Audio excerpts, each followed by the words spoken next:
con una contratación.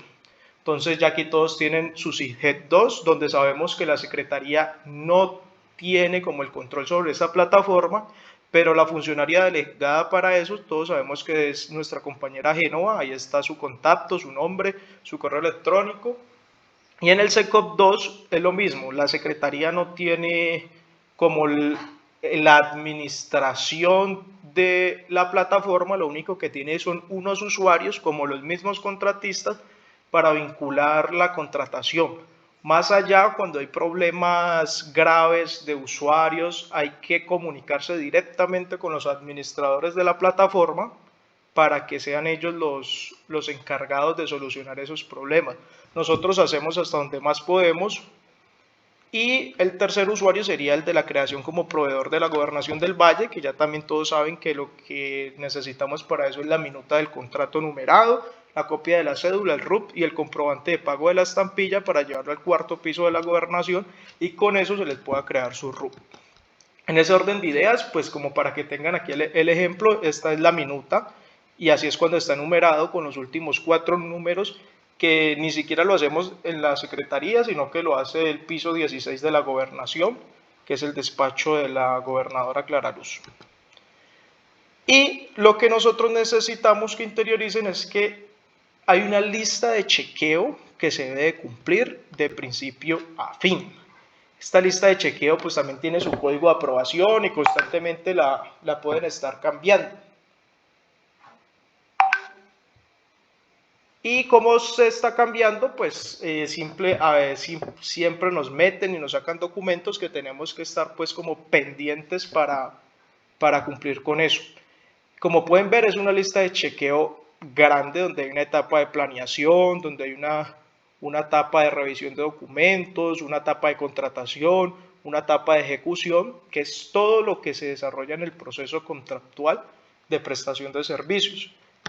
Por eso a ustedes se les solicita una documentación personal para hacer la revisión de cada documento, como podemos ver en esta diapositiva, donde estamos hablando de una hoja de vida, de los certificados de estudio, de los certificados laborales, de los certificados de afiliación a la seguridad social, los documentos de identificación, los documentos que certifican su profesión, de antecedentes, el examen médico preocupacional, una declaración juramentada, una libreta militar, certificados de vigencia también de la tarjeta profesional, una certificación bancaria y el registro único tributario.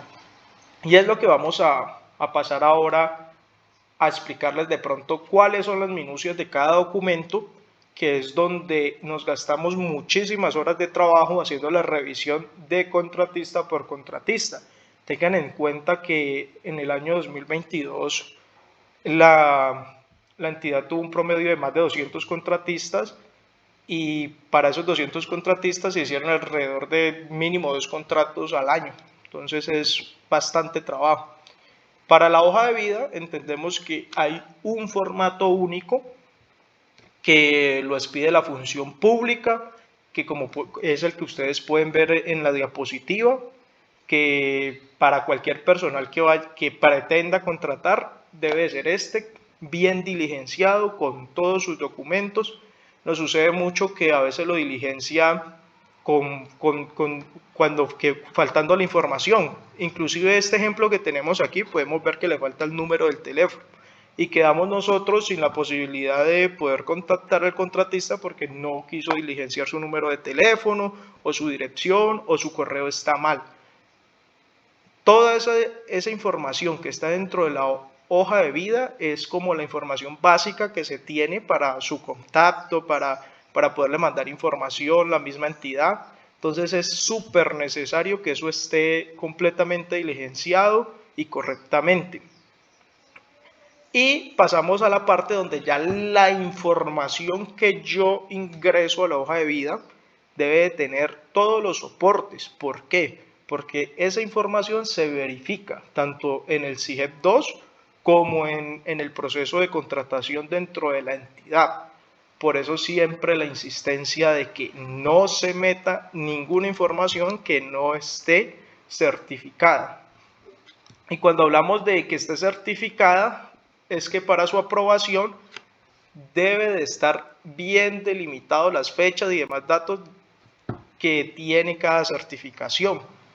Hay muchos certificados que encontramos que a veces carecen de esa exactitud, en el sentido de que o tienen meses o tienen solo el año y no se puede identificar qué es lo que verdaderamente o el tiempo que están queriendo certificar.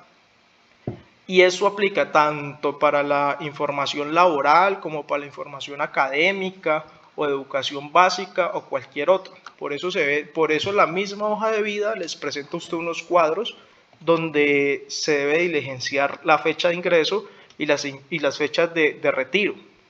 Y esta debe de ser lo más exacto posible. ¿Por qué? Porque para eso está el soporte. Y eso se necesita para poder validar que el contrato que se le está entregando a usted y la asignación de sus honorarios corresponde a lo que busca la entidad, a lo establecido por la ley y a lo establecido por la gobernación del Valle para poderle hacer como esa asignación. Entonces, en ese orden de ideas, no pueden dejar espacios en blanco, no pueden deponer alguna información laboral que ustedes hayan hecho y no tengan certificada, sino que debe de estar con un documento, con un oficio firmado, con sus fechas y ojalá membreteado, donde diga usted cuándo inició una actividad laboral, cuándo la terminó, e igualmente con sus diplomas y todo lo que ustedes ingresen a la hoja de vida, que es como el documento base para avanzar con el proceso de contratación. Recuerden que la solicitud actual es que ustedes la descarguen directamente del CIGEP después de diligenciarlo, toda vez que es esa hoja de vida la que se va a verificar y se va a tener en cuenta y va a ser firmada por la ordenadora del gasto, que es la secretaria, para validar que toda la información que está ahí pues fue debidamente diligenciada y presentada con sus soportes. Ya pasando al tema de los documentos que deben de presentar, siempre se les pide una cédula. Cuantos contratos ustedes vayan a firmar, pues siempre se les va a pedir la copia de la cédula. Y pues afortunadamente hemos visto que todo el mundo presenta su fotocopia de la cédula legible.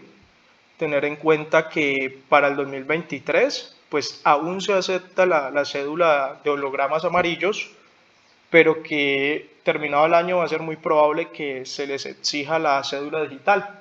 Entonces también como motivarlos a que hagan ese trámite, creo que vale un poco más de 50.000 pesos, porque al final de este año va a ser muy probable que ya sea como obligación presentarla para cualquier trámite que tenga que ver con el Estado.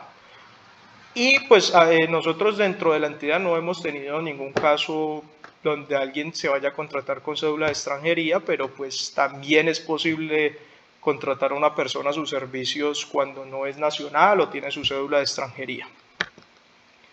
En el caso de los hombres y la libreta militar, que sigue siendo obligatoria, es súper necesario pues que se presente debidamente eso.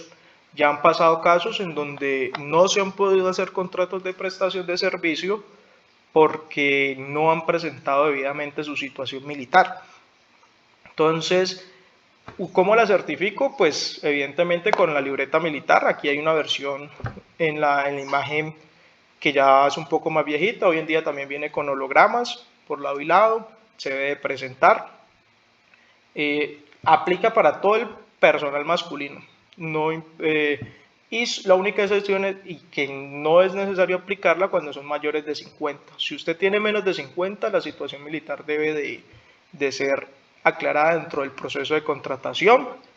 Y si se encuentra en trámites, si es primer empleo, pues debe de presentarse el certificado tal cual como se está viendo en la imagen, que tiene que ser con una vigencia de 18 meses contados a partir de la primera vinculación laboral con cualquier empresa. Tengan en cuenta que esto siempre se revisa y que si hay un certificado que nos genera duda, pues vamos a ir a verificar directamente a las bases de datos del ejército, tal cual como les mostramos en este ejemplo, donde es un certificado que es ejemplo de lo que no se debe presentar. Como pueden ver, dice constancia, pero no tiene ni fechas, entonces nos genera como dudas y vamos a en la parte derecha como se muestra y verificamos que definitivamente no es reservista, que no tiene su situación militar definida y que está en proceso de liquidación, pero que para abordar todo ese proceso hay unos tiempos que si usted ya se le pasó, pues la entidad debe de no contratar con usted si no ha hecho el procedimiento debidamente. Cada caso es especial, cada caso es de su consulta directamente, entonces como para que el personal masculino, tanto joven como adulto también, pues tengan en cuenta que la situación militar aún sigue siendo obligación definirla, aún sigue siendo obligación por parte de las entidades verificar que usted tiene su situación militar saldada con las Fuerzas Armadas, entonces todavía no se puede prescindir de este requisito. Samir, qué pena te interrumpo. La doctora Marisa acaba